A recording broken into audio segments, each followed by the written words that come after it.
milletvekili adaylarından Sayın Veysi Sonkaya hocamızı mikrofona davet ediyorum.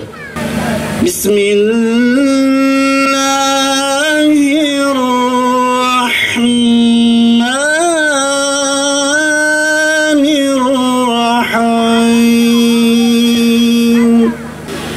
Huvellezî ersele resûlehu bilhudâ ve dînil hakk ودين الحق ليظهره على الدين كله وكفى بالله شهيدا.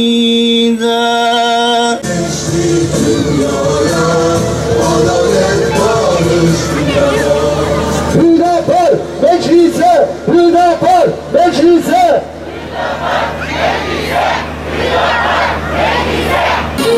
Önce insan, öncelik adalet diyen, dürüst siyaset, gerçek adalet diyen bir kadrolar sizi selamlıyor.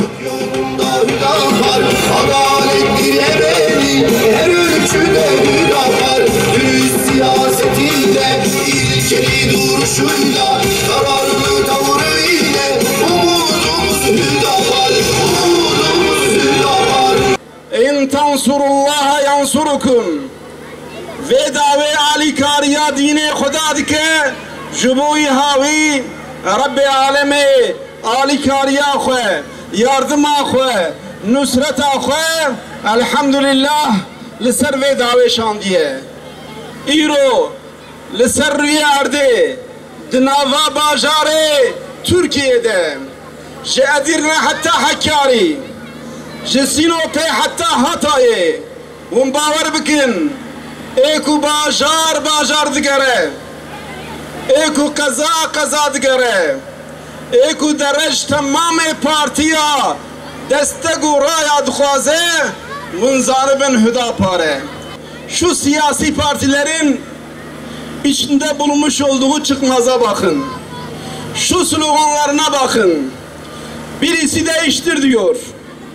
Öbürü senle değişir diyor. Biri tamam diyor. Öbürü devam diyor.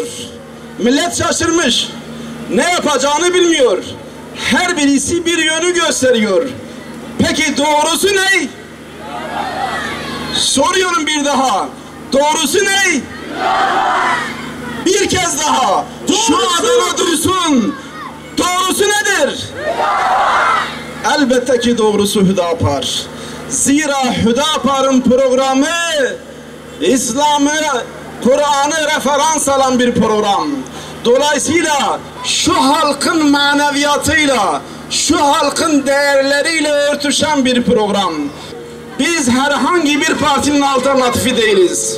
Ne A partinin alternatifiyiz, ne B partisinin alternatifiyiz. Ne sözüm ona, içinde bazı muhafazakar Müslümanların bulunmuş olduğu ama eksikliği olan bir partinin alternatifiyiz, ne de sözüm ona Kürtlerin hakkını savunmak üzere belki de Kürtleri en fazla istismar eden, belki de Kürtlere en fazla zulmü rava gören bir partinin de alternatifi değiliz. Ve dolayısıyla Hüdapar geldiği zaman, programını icraya koyduğu zaman inşallah Kürdüyle, Türküyle, Arabıyla, Zazasıyla o özlediğimiz birlik, o özlediğimiz ittifak, o özlediğimiz ittihat inşallah gerçekleşmiş olacaktır. Doğrusu Hüdapar. Bu sefer Hüdapar. Doğrusu Hüdapar. Şehrimize Hüdapar, Hüdapar, hoş geldin gönlümüze. Davamız adalettir.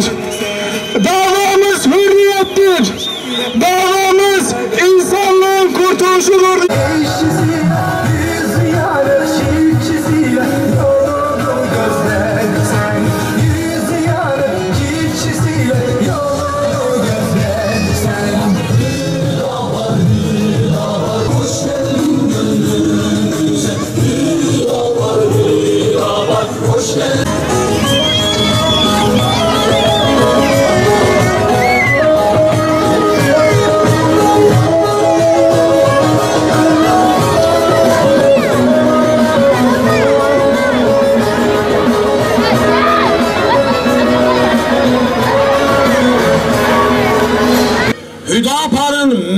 meclisteki temsiliyeti bu ülkenin geleceği açısından çok ama çok önemli.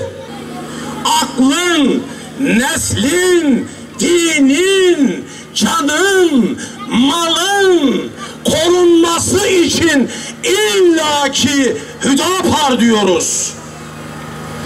Doğu ile Batı arasındaki kardeşlik köprüsünün tesisi anlamında Hüdapar diyoruz.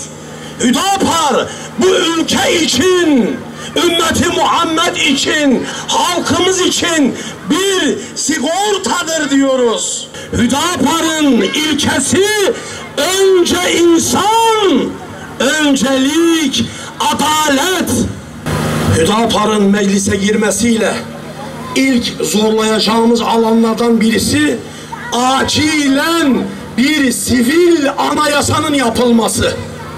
Bu öyle bir sivil anayasa olmalı ki inançlarla barışık, halkının medeniyeti, değerleri ve inancıyla da barışık illaki bir sivil anayasanın yapılması şart, elzem. Hüdapar bunun takipçisi olacak. Bakın yıllardır uğraşılıyor. Yüzüyorlar. Kıyısına geliyorlar, geri dönüyorlar. Yapamıyorlar, başaramıyorlar. Kimse kendi haklarından vazgeçmek, siyasi menfaatlarını bir tarafa koyup halkın menfaatidir diyerek adım atmıyor maalesef. Hüdapar bu tabuları yıkacak Allah'ın izniyle.